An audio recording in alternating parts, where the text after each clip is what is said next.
On approche de l'épidémie, on n'y est pas encore, mais le seuil épidémique, lui, a été atteint. Alors, je vous propose tout de suite d'essayer de comprendre la différence entre le seuil épidémique et l'épidémie. Alors, docteur Isabelle Thomas, quelle est la différence qu'on doit faire entre ce seuil épidémique et l'épidémie en tant que telle ? Ce qu'on observe pour l'instant, c'est une augmentation du nombre de consultations pour syndrome grippaux. On est actuellement à 165 consultations pour syndrome grippaux pour 100 000 habitants et le seuil est à 141. Donc on a dépassé le seuil, mais pour vraiment parler d'épidémie, il faut avoir dépassé ce seuil pendant 2 semaines consécutives. C'est un chiffre théorique parce que le virus circule pour l'instant, donc la grippe circule.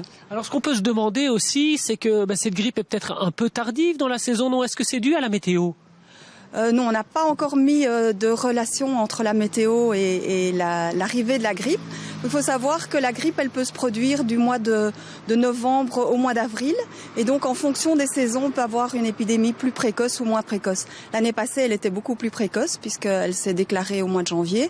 Mais l'année d'avant, elle s'est déclarée à peu près à la même période que ceci. Donc, ça n'a rien d'exceptionnel. Alors, quelles sont les précautions à prendre, les précautions d'usage, bien entendu?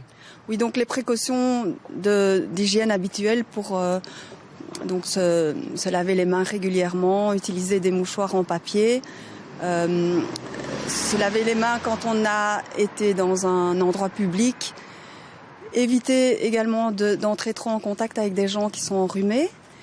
Et pour éviter, lorsqu'on sent qu'on a les symptômes de grippe, donc par exemple fièvre élevée, céphalée, douleurs musculaires, il vaut mieux rester chez soi pour éviter de contaminer d'autres personnes. D'accord, merci beaucoup, docteur. Alors, ce qu'on peut dire encore, c'est bien évidemment de se faire vacciner, parce que même si le vaccin ne permet pas de passer nécessairement outre la grippe, il est plutôt favorable, surtout pour les personnes à risque, c'est-à-dire les petits-enfants et les personnes de plus de 65 ans.